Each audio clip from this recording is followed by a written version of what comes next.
Warning, this video contains spoilers for Thor Ragnarok. So I don't know if you've heard, but superhero films are kind of everywhere right now, with varying degrees of success. Whether or not you like these movies, you can't deny they're worth talking about. One of the main talking points you hear the most, though, is how well the characters seen on screen represent their comic book counterparts. Hell, just look at the two most recent superhero films to grace the screen, Thor Ragnarok and Justice League. Thor Ragnarok is the latest critical and commercial success from Marvel while taking many liberties with its characters and source material, while Justice League, on the other hand, is struggling both critically and commercially despite many fans saying that this is a much more accurate representation of these iconic characters. Yeah, I need friends. A debatable point. So that begs the question. When is it okay to change a character from the comics, and when is it taking it too far? Well, to start, you need to first ask, what defines the character? Every well-known character has a series of often unspoken rules that define them as who they are. These are the elements of a character that, for an adaptation to work, need to remain intact. For example, the Joker has to be unpredictable and a pure element of chaos that keeps Batman on his toes. Captain America has to be a natural leader and an inspiration to those around him. I could do this all day.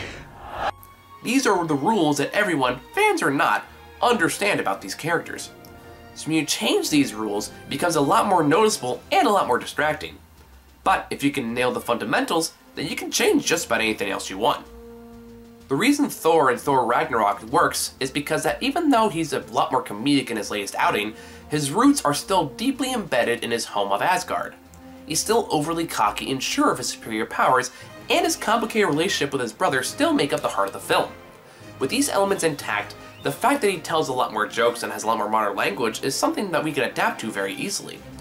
Even changes like losing Mjolnir and Thor losing his eye doesn't really take away from the overall experience because everything we already know and love about the character is still very much there. Oh, look at me, I'm Iron Man and I'm just got hit over there, and look at me, I'm Captain America and I got smashed over there like a little fly. He's just a kid, he can fall over, he's not even real. Guns aren't cool, so you can hop off the table.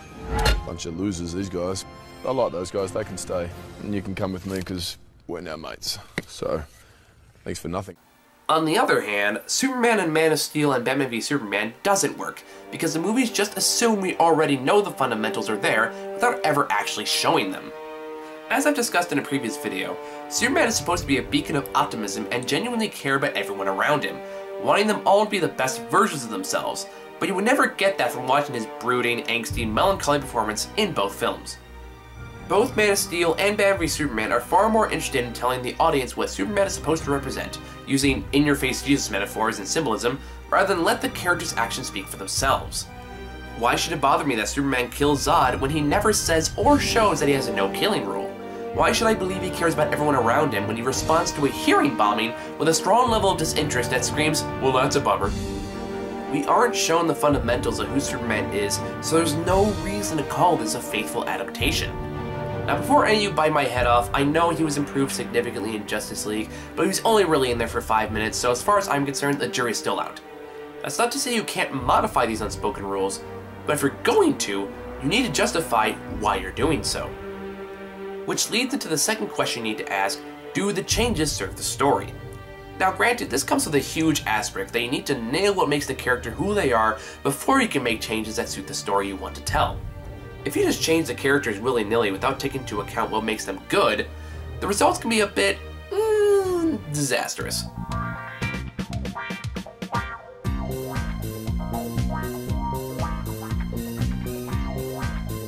Looking at you, Spawn, Daredevil, Elektra, Fantastic, X-Men Origins, Wolverine, The Spirit, just to name a few. Come on! Toilets are always funny. And dear God, I could write a whole book about Catwoman and Leave Extraordinary Gentleman. So, how do you justify the changes? Well, firstly, whatever changes you make have to add something to who the character is. This is going to add a certain element that we've never seen before, and therefore keep us engaged. Now, these add-ons don't necessarily need to be strictly physical, they could be mental or emotional limitations that add an extra layer onto a character that we may have never considered before.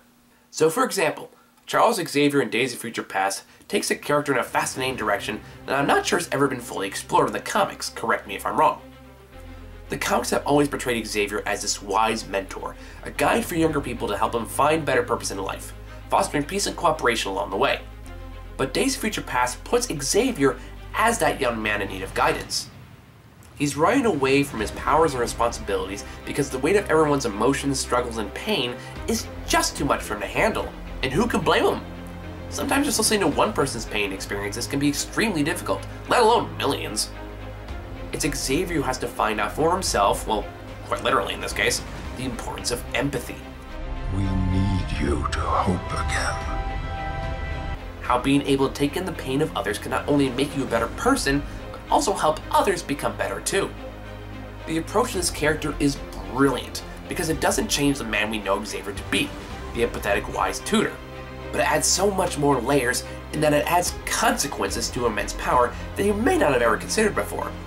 You're adding to what we know about the character that makes us look at him in a new way, doesn't change who he is, and totally works for the story being told.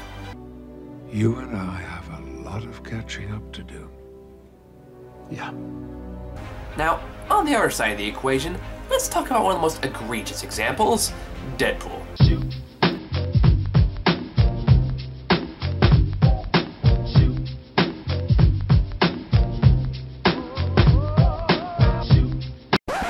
No, not the good one. There it is. I'm not really sure I need to say a whole lot about this one, since anyone who's seen it or even aware of it knows where it fucked up, but I'm gonna do it anyway. While with Xavier there was a careful effort to add something new and complex to a well-established and much beloved character, it seems like Fox went out of their way to piss all over what made Deadpool, Deadpool. Got a character often called Merc with the Mouth? So his mouth shut. Known for using a mixture of swords, guns, grenades, and whatever else he can get his hands on? Give him Super Baraka arm blades. Characterized by his ugly mug and his constant healing factor? Give him Ryan Reynolds' face, and you know what? Fuck it, throw in laser eyes, teleportation, and whatever dumb shit we can put in there, because fuck you. They just took away everything we knew about the character and replaced it with stuff that adds nothing to who he is, and just makes him a big, bad, ooga booga monster for Wolverine to fight. I call this one of the more egregious examples over, say, Catwoman or League of Extraordinary Gentlemen, because at least those movies made it pretty clear they had no intention of even trying to stick with the original characters. But Deadpool here is just so much more insulting because it feels like the movie is trying to trick you into thinking they remain faithful by having him say a few jokes, which Ryan Reynolds had to write because the studio didn't want to. Just look at the poor man, he's screaming with his eyes. So does it all boil down to the character's core in the story? Well, not quite, because none of that really matters if you can't get one very important thing right. And that brings us to the last and most important question, is it interesting? After all, you can write the characters to be true to form while making changes here and there to suit the story, but none of it will matter if you can't connect with the audience and make them want to see more.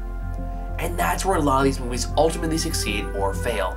When the characters we're watching are keeping us interested and entertained, we're willing to overlook a lot of changes. Korg in Thor Ragnarok has very little in common, at least personality-wise, with his comic book counterpart, but because we find him likable and interesting, we're not going to make a whole lot of fuss over it. It also helps he's a pretty obscure character, but that's a topic for another time. Ego in Guardians of the Galaxy Volume 2 is also very different from his comic book roots, in that he actually has a human form. But because they develop a fascinating relationship between him and Star-Lord, no one's really going to complain about it. And by God, you can bring up just about any of the major characters in the Dark Knight trilogy as examples as well. With some... okay, most depending on who you ask. But when the character is not interesting, then that's when the flaws in how they're presented become much, much more noticeable. And again, we return to Batman v Superman. Do you think people would really care that Superman is a little darker if they approached him in a unique and interesting way? No. But because the way he's written and shown in the film is so wooden and lifeless, it makes a bleaker approach and the deviation from the source material stand out all the more. Same goes for Lex Luthor. A different approach isn't always a bad thing if done right. But while it's obviously serving the story, it trades Luke's brilliant calm demeanor for manic nonsense and philosophical bullshit that is more annoying than it is anyway engaging. In the interest of not looking like I'm just picking on DC, let's talk about the original Hulk. That's a movie that went in with an interesting approach. What if the Hulk was the physical manifestation of childhood trauma?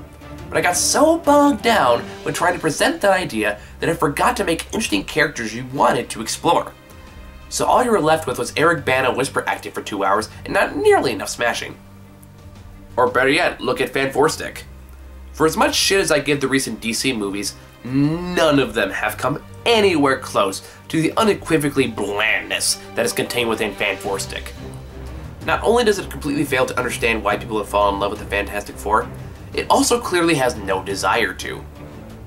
Gone are the bright colors and general optimism, and replaced with muted blacks and grays, and a deeply ingrained cynicism. It isn't adding anything new or interesting to what we already know about the Fantastic Four, and it's debatable that these changes even add to an overall story. It's just a mess of half-baked ideas and sloppy execution.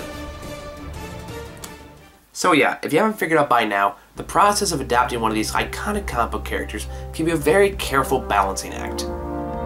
How do you stick to what's right, but also make it refreshing? How do you tell a good story without alienating your fan base? How far is too far, and what's not far enough? But these are questions that need to be asked because there is a very good reason why it is so important to get these characters right. For many of us, young and old, these people are our heroes.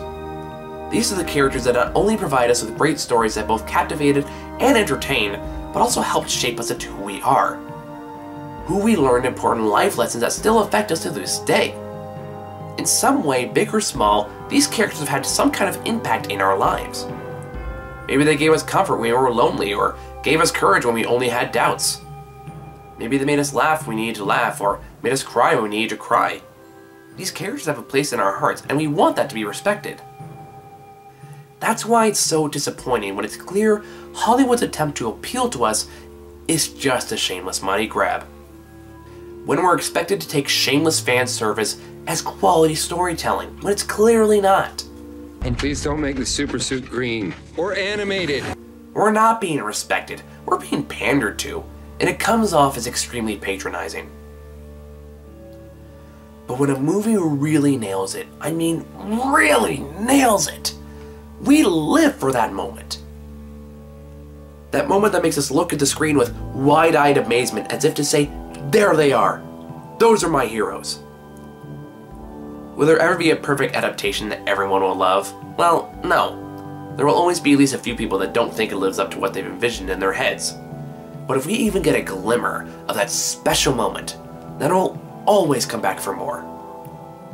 So if any hotshot directors or writers are watching this, better strap yourself in, because you've got a lot of work to do. No, but it's what I'm going to do.